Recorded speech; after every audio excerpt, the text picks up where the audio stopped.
A verdadeira identidade cristã. Qual será, não é? É uma pergunta importante nos tempos em que estamos vivendo. Se aqui eu coloquei como título a verdadeira identidade cristã, significa então que existe a falsa.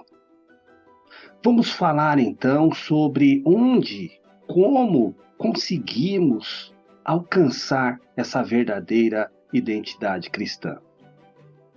Este estudo faz parte da nossa série Educador Cristão, um retorno à doutrina bíblica. Essa é a nossa aula de número 10. Estamos baseados aqui no livro O Drama da Doutrina, de Kevin Van Hooser. Então, já é uma dica de você comprar esse material também, para que possamos chegar aqui a conclusões baseadas neste livro. Vamos aqui falar sobre a verdadeira identidade cristã. Pensemos primordialmente no livro do Deuteronômio, o quinto livro do Antigo Testamento, o do Pentateuco, os 5 textos. O que nós encontramos em Deuteronômio? Encontramos ali, na verdade, a enunciação dos privilégios e responsabilidades de Israel na aliança com o Eterno. Deus tira aquele povo do Egito, mais de 400 anos de escravidão, e dá uma identidade para aquele povo. E dentro desta identidade, ali no livro de Deuteronômio, ele fala sobre os privilégios por ser o povo de Deus. Mas também fala sobre as responsabilidades. E Deus ali faz uma aliança, faz um acordo com o povo. Na verdade, ali é uma aliança para ambas as partes. Ali existe, no livro de Deuteronômio, a fidelidade de acordo. É como permanecer fiel naquele acordo. A parte Deus, a parte povo. Então, em seus papéis como Senhor e povo da aliança, respectivamente. No livro do Deuteronômio, então, encontramos esta identidade. É Deus mostrando a Israel a identidade de Israel, e com esta identidade vinha também o conhecimento do Deus desta aliança. A igreja é o povo da nova aliança. Também temos privilégios e responsabilidades. Por isso é importante repensarmos aqui sobre a verdadeira identidade cristã. Porque Deus é o Deus de alianças. Deus é o Deus que Ele quer nos levar a termos identidade em meio a um mundo tão sem identidade. Ou quando cria alguma identidade, é uma identidade tão deformada.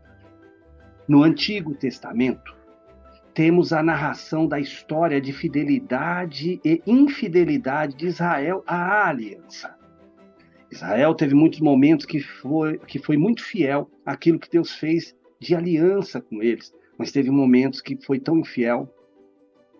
Quando eles estavam exilados lá no Egito, eles questionam se o Senhor seria fiel em trazê-los de volta à liberdade. O Eterno, por sua vez, questiona se o povo será fiel a ele, pois ele cumprirá o que prometeu. A grande questão, então, aqui na nossa identidade com o Deus eterno, não é se ele vai cumprir a parte dele, é se nós vamos cumprir a nossa parte nesta aliança. E aí nós vamos pensar, então, nesse litígio da aliança.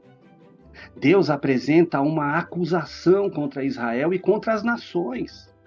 Contra as nações, não o reconhecem como Deus.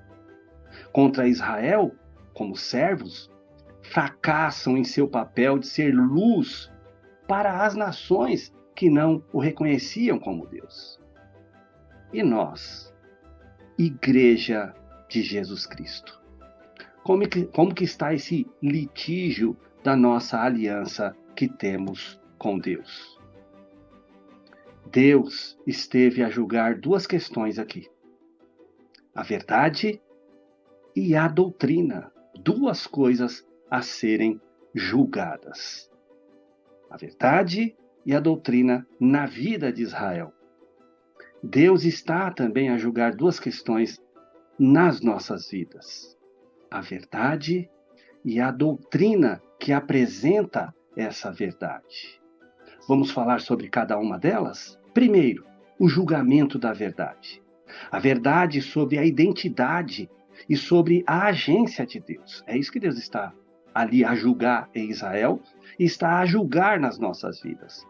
A verdade sobre o que é realmente estarmos identificados com o Deus da aliança e sobre como o Deus da aliança está agindo nas nossas vidas.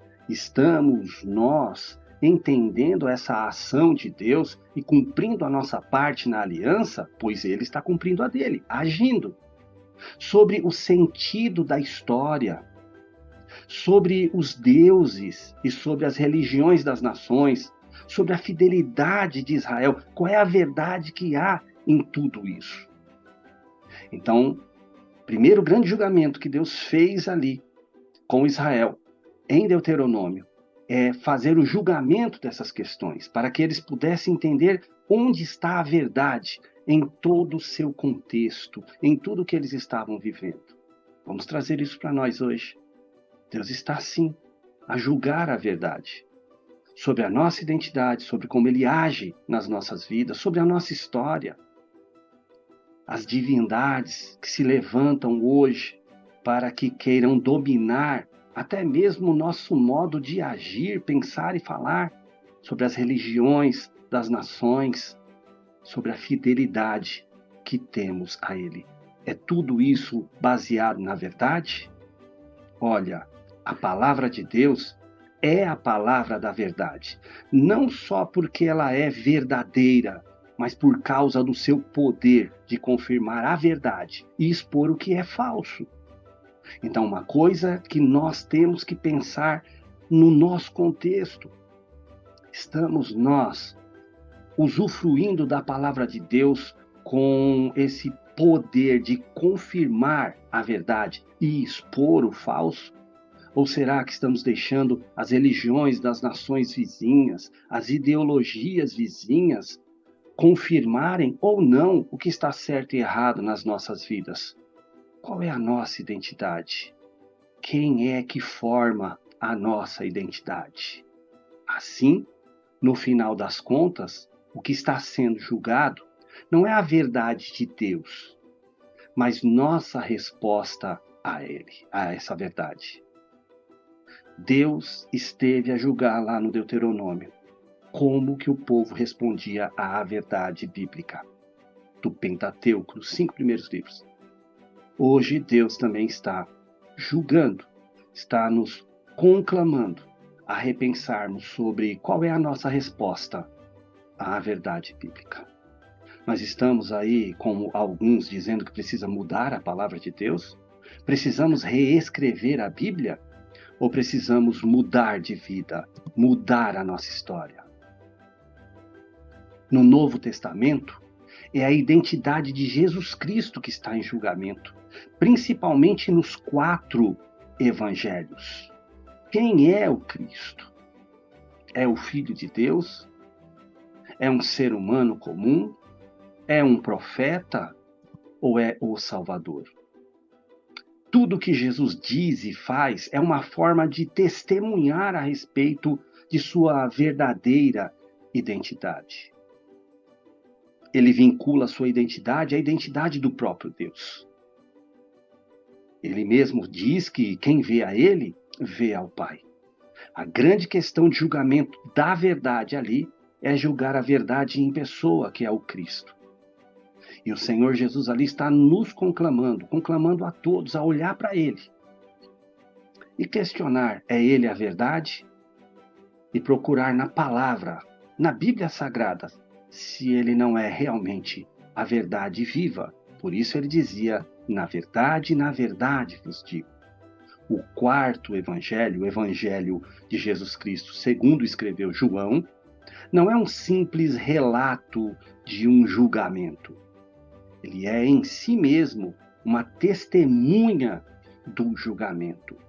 Em seu efeito retórico, a narrativa nos força, como leitores, a responder à pergunta que Jesus dirigiu a seus discípulos: quem dizeis que eu sou? É por isso que quando lemos o quarto evangelho, o Evangelho de João, nós podemos dizer que ele não é simplesmente um relato de um julgamento. Jesus é a verdade ou não? Não. Ele é a testemunha, ele é a prova final de que, sim, Jesus é o único caminho. Só há um meio de chegarmos a Deus, através da pessoa bendita de Jesus.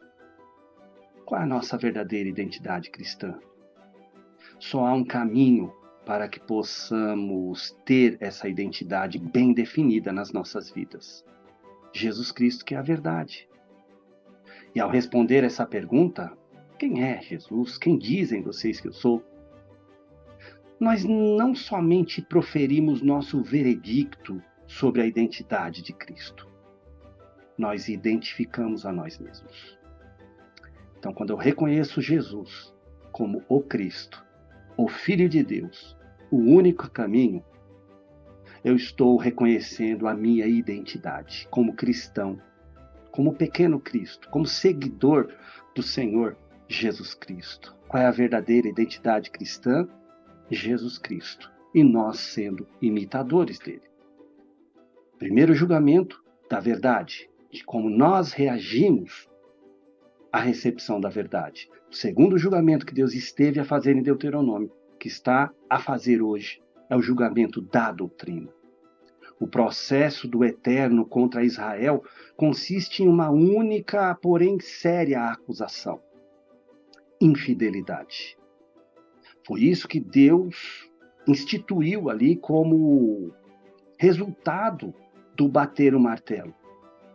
Deus então declara Israel infiel.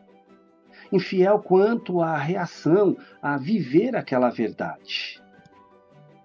Essa infidelidade decorre de juízos teológicos incorretos, pois a distinção entre a religião verdadeira e a falsa depende de uma identificação correta de Deus.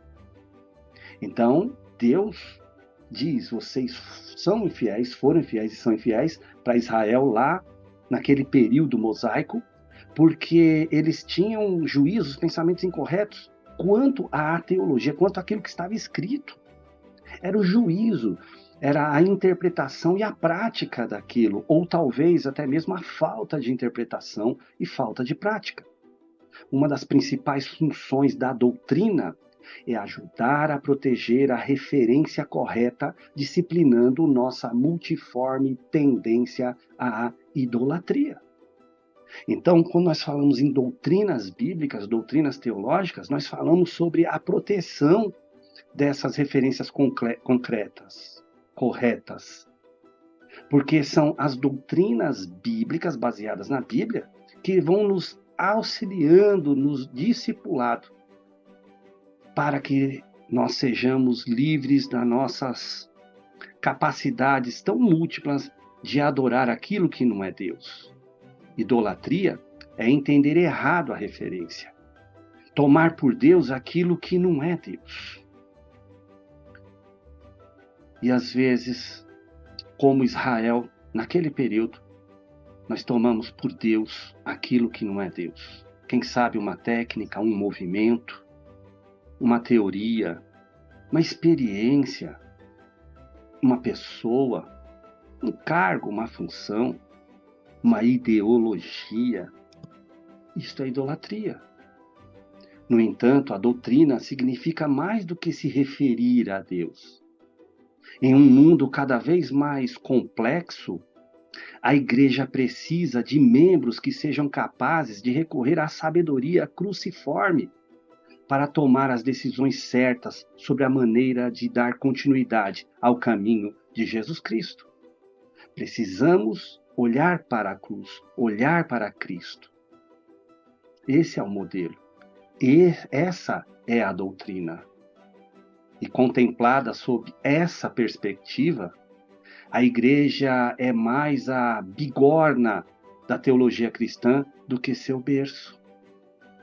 É o lugar onde a compreensão que a comunidade tem da fé é vivenciada, é provada e reformada. Então a igreja cristã, ela não só recebe a doutrina, ela não só cria ou formula a doutrina baseada na Bíblia. Ela precisa também provar a doutrina, se ela é bíblica ou não. A prova não vem da própria igreja. A prova vem da capacidade de a igreja deixar a Bíblia interpretar a própria Bíblia.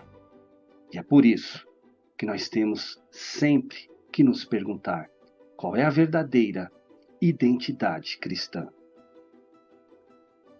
É Cristo, a pessoa do Senhor Jesus.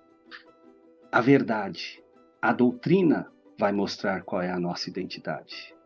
Como nós hoje estamos agindo e reagindo diante dos mandamentos de Deus. Isto prova ou não a nossa identidade. Pensemos nisso e até a próxima.